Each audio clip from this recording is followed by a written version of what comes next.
Hey, I just want to pop out a quick video. There's so many things going on right now. It's kind of hard to stay on top of them all, but three things jumped out at me today. Number one, obviously, was Tesla's buying $1.5 billion worth of Bitcoin. Number two was really a very interesting interview. If you get a chance, it's Muddy Waters on CNBC. And number three, obviously, this week is the upcoming trial of President Trump.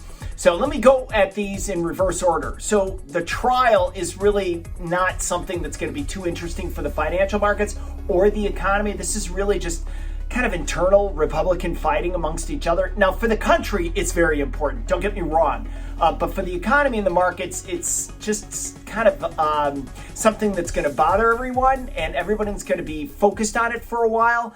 It's really a question of watching what happens with the Republican Party and if they somehow change away from the party of Trump to the party of, I don't know, something else. But that's really what's going on. So I wouldn't spend a lot of time on it. Maybe read some New York Times articles, a few Washington Post, and then read the Wall Street Journal for a little bit of balance to see actually what's happening. As a matter of fact, one of the podcasts I like to listen to is Potomac Watch.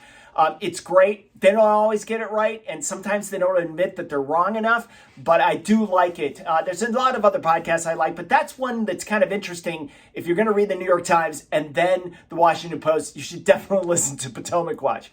All right. Into the interview with Muddy Waters, I thought it was really interesting. The CEO came on and he talked about GameStop. He talked about Bitcoin a little bit. What was interesting to me, and I agree with him on the subject of the next thing we're going to talk about, which is Tesla buying Bitcoin, that the SEC is not going to be able to do much about Elon Musk putting that little symbol of the Bitcoin up there. And that is not that's not a...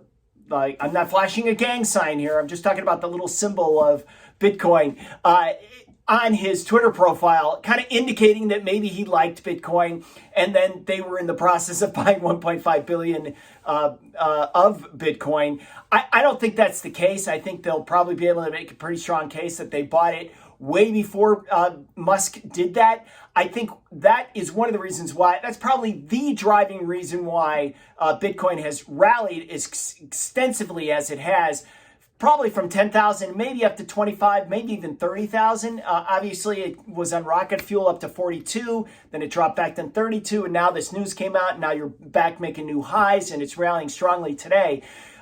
What Tesla did is really good news for everybody. But the interesting take was obviously from Muddy Waters is that SEC is not going to do anything to Musk about this. So keep that in mind. Now, the other aspect of Muddy Waters' interview, which I highly recommend you go back and watch the entire interview, is that what he talked about market structure and when he talked about GameStop. And that's what's really interesting because he talked about passive investing. And if you think about, and he used this, right? So he thinks about the total amount of outstanding shares is something like this, but then the amount of float is something like this. When you're talking about passive investing, taking a certain amount of that amount of float that's out there and shrinking that is really interesting because then the amount of float that's out there is really not the total amount of float. It's a much smaller subset if you're looking at a Venn diagram. So then the world opens up a little bit about understanding how much stock is actually available for purchases and sales. That's what's compelling to me because that passive investing, which is not changing and it continues to grow, 401ks and IRAs and everything else, people are not trading that. They may be trading something else, a smaller subset of their money, but they're really not trading that passive investing.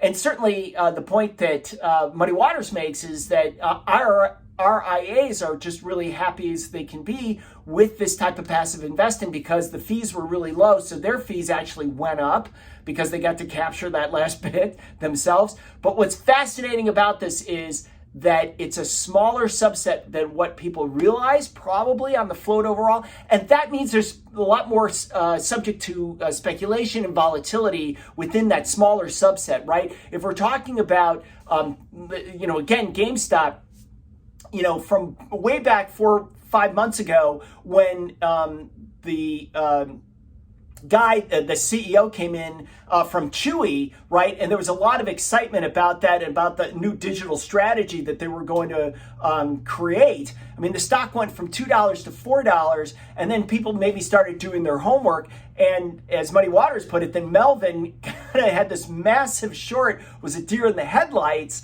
and really didn't adjust their position and thought everything was going to fade away. Well, that's not the case. And it really underscores not necessarily the democratization of trading or stocks, but just really people doing their homework and the availability of information. So it gets back to a market structure standpoint.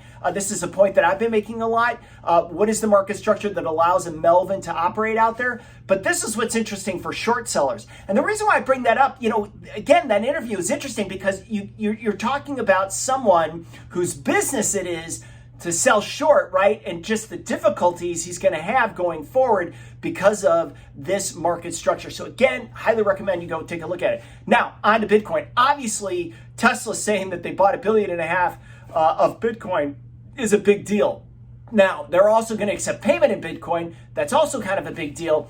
But it also underscores the volatility and the lack of liquidity that's in Bitcoin right now. I would say those are two things. Now, overall, if you're long Bitcoin, who cares about that? You don't want liquidity, right? You want people to dive in and buy more of this stuff and push that stock up. So that's something that I think is just fascinating when it comes to digital currencies. Full disclaimer, I don't own any. I was at the CFTC when we approved the first Bitcoin futures trading product. And again, from my history with it, we were at 19,000 when it came out on the futures contract. Obviously, it went down to 3,000 in March, and now it's at 44,000. The greatest news I can tell you about Bitcoin, besides Tesla, is this. It has not been broken. It has not been hacked. That is a powerful affirmation of what they're doing. Now, it doesn't work necessarily for all the other currencies like, Dogecoin or whatever, but all the other currencies benefit from if you're using the same structure as Bitcoin. And then obviously most of them are.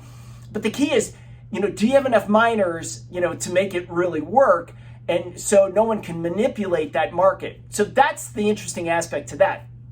Anyway, fascinating to see that Elon Musk, obviously has bought all into this. Fascinating to see that he had a little Bitcoin insignia on his Twitter page, and fascinating to see how far it rose up after the company made this announcement. Now, for Bitcoin investors, for Tesla investors, yes, it kind of makes them a little bit more like a hedge fund, no doubt. But for Tesla investors, generally they don't care about that. They think Elon Musk is awesome. I do too. And I don't own any shares. Well, probably I do in some of the indices I own. But the thing is what I would say is that's their approach. Other people may say, you know what? He just took 7% of their cash and put it into Bitcoin. It's kind of a stretch for a technology company to some extent that you would do that. But let's see what happens. So far, he's done pretty good on his returns with this company. All right, that's it from me. Just 3 things I thought were really interesting that were going on this morning. I'm Andy Bush. Just check out my website, andrewbush.com, if you want to see some of the research I'm putting out. Thanks again.